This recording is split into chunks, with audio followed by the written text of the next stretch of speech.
Hey everybody, thanks for coming, and thanks for everybody that's on the live stream. We're getting back to our programming here. My name is Rob Haddock. I'm a general partner at a fund called Dragonfly, and I'm here to talk to Katya, who's the head of growth at Wormhole.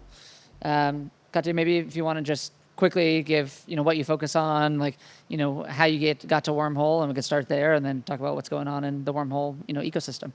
Sounds great. Hi, everybody. My name is Katya Ternopolska. I'm the head of growth at Wormhole Foundation. I've been with the Wormhole Foundation for a year and a half now, but I spent my career actually working in DeFi for the last 5 years. So spent some time working at Aave, spent some time working at Maple Finance as well. A lot of lending markets in my background. Also spent some time building out the DeFi ecosystem at Polygon.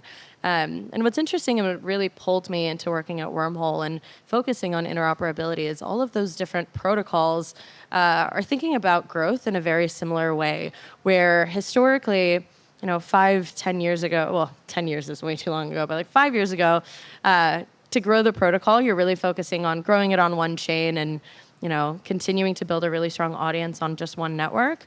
And over the 5 years, with the massive amounts of L2s that have come online and all the L1s that are coming on chain, it's all of these teams now have to think really critically about meeting their customers where they are. And so being multi-chain is something that is really intrinsic to these teams' growth. And so I got connected to the Wormhole team actually when I was at Aave.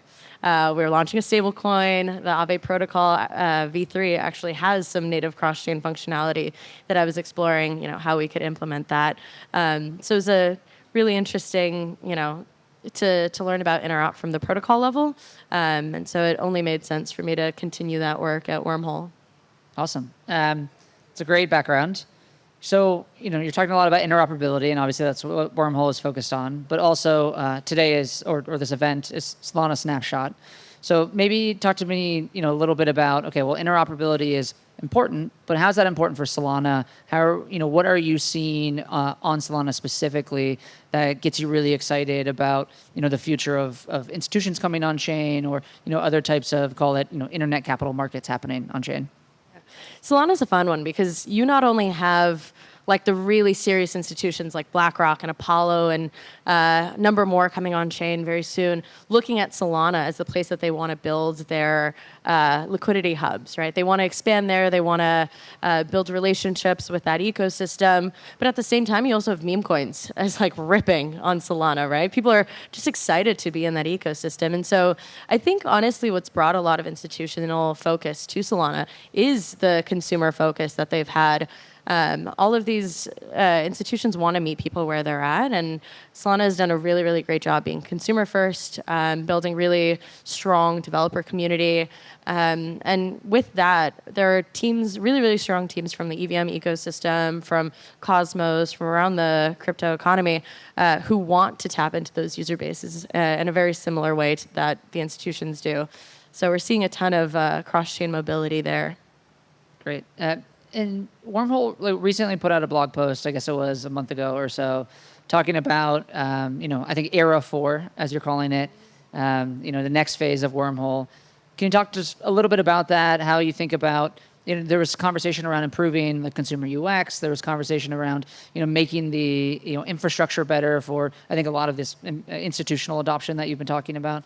Just, maybe lay that out a little bit for us about what you're focused on and, how, again, bring it back to Solana. Yeah, absolutely. Actually, when I think Era 1, we labeled it as when we were the original bridge between Ethereum and Solana. Wormhole was just a hackathon project like 5 years ago. So it was very, novel concept. Solana was just a very new ecosystem, hadn't really been proven out at that point. But the team who built Wormhole had a lot of conviction in the Solana ecosystem and wanted to build the rails to enable developers to build cross-chain. Since then, we've added support for 40 more chains, but interestingly, a ton of volume continues to flow through Solana. I think the Solana ETH bridge continues to be the number one route for us. And then the next era was focused on continuing to improve the developer experience. We've launched a number of different tooling. Native token transfers was something that we launched just over a year ago now. And that allows you to take any asset cross-chain. That's what a lot of institutions are looking at using to take their tokenized funds across different networks. And then the next layer for us was to build our settlement product. And so that enables cross-chain intents. So now you've got this tool that can take tokens cross-chain, but you're relying on finality. So you're, sitting and waiting for 15 minutes for your tokens to hit your wallet. And now you can actually do sub 10-second transfers for a lot of these assets. So that takes us to the next stage. But what we really want to focus on in this next era is how do we get even faster? How do we really go away from this narrative of having to chew glass just to use crypto products? And with that, it's a lot of focus on payments. It's a lot of focus on stable coins. It's a lot about onboarding the next generation of crypto users into the space. And that's, again, why Solana is so integral to our operations. When we built the liquidity layer, which is a product under the settlement umbrella, it's this intent-based architecture where instead of having solvers manage liquidity across all these different networks, they actually concentrate their liquidity on Solana exclusively. And we selected Solana as the hub because of how quickly finality is, because of the parallelization. All of these optimizations made Solana the perfect hub for us to launch that product on. And so we're still seeing a ton of payments use cases and token issuers continuing to build there, and we want to continue to double down on that eco. So when you have these conversations, and I'm sure you're talking to all the payments companies, all the kind of RWA protocols, all the institutions, what do they say, or how do you advise them when they're like, oh, where should I natively build? And what are the things that they are looking for, and how does Wormhole solve that for them? And maybe to get a little bit of spicy, do you tell them to go to Solana, or you tell them to go somewhere else? We want them to build in the way that makes the most sense for them. It just happens. Very diplomatic. Yeah, I know. I'm PR trained. But jokes aside, they really do see a ton of interest in being there. Solana network is very decentralized, and that's like a prerequisite for a lot of institutions who are thinking about growing on chain. Regulation is very touchy right now. It's changing pretty rapidly in the US.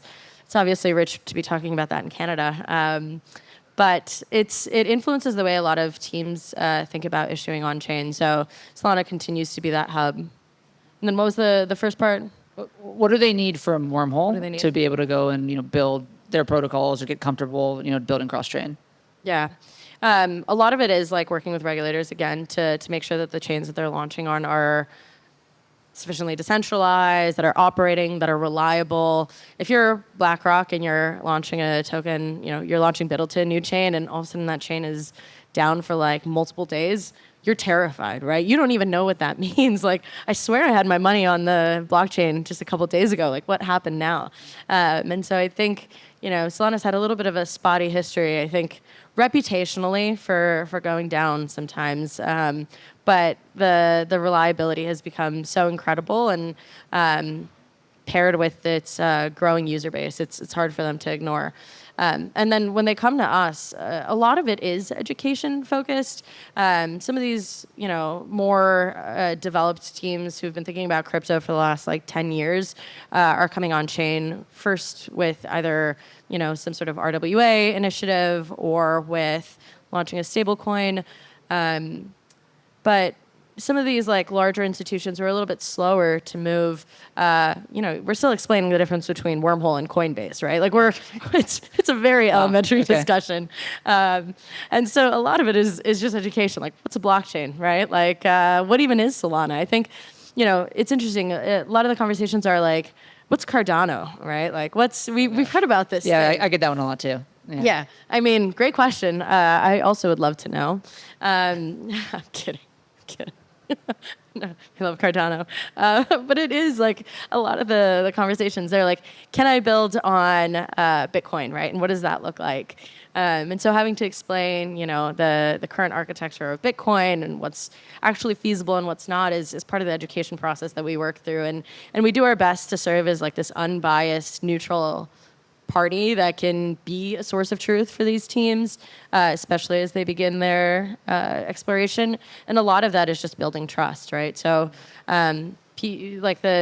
it's been great working with BlackRock. It's been great working with Apollo and all these other massive institutions, because we get to understand what's important to them, and we get to explain why the Wormhole architecture is so conducive and so in line with what their needs are. So a lot of this conversation so far has been focused on the institutions, and it feels like that's what everybody's talking about right now when it comes to stablecoins, tokenization, things like that. In many ways, Wormhole is kind of a B2B product, but you also have a kind of a UX for consumers and brands around that. How do you think about building for these types of institutions, but also making sure to potentially fulfill the ethos of some of us who have been in crypto for a long period of time, and also solving for a really good experience for that end user? Is that kind of a trade-off that you have to make sometimes? Yeah, I think another trade-off, just to add one more thing into the mix, is also security, right? Like, Fair. oh my God, I think security has just kind of fallen in the wayside. As like a crypto purist and like a cypherpunk, you really want the ethos of decentralization to be prevalent through whatever you're building. And so that's always something that we're considering and we're making sure is at the core of whatever we're building. But I'll say that when we think about building tooling, everything we've launched over the past year has been in service of solving a real need we've seen. So when we built NTT, it's mainly because we are a natively multi-chain product. Like it makes sense for our token to also go cross-chain. So, when the Wormhole contributors were designing it, we were optimizing to make sure that it would be, it would meet all of our needs. And coincidentally, that happens to meet the needs of a ton of other developers as well. And then, our token is, the W token is slow to migrate, and we're working with all these stablecoin issuers. And now the 15 minutes isn't good enough. Okay, so what can we do to build the next generation of tooling that gets teams to where they need to be? So we spend a lot of time working with teams who have a real problem, and that really dictates our product roadmap. More than anything that, finger in the air, we think is going to be important. And that's really critical. That's also shaping the way that we think about, growth and the ecosystem over the next year or two, what we think is the next 5 years is going to look at. We have a lot of, we've been building in this space for so long. We've been thinking about interop day in, day out.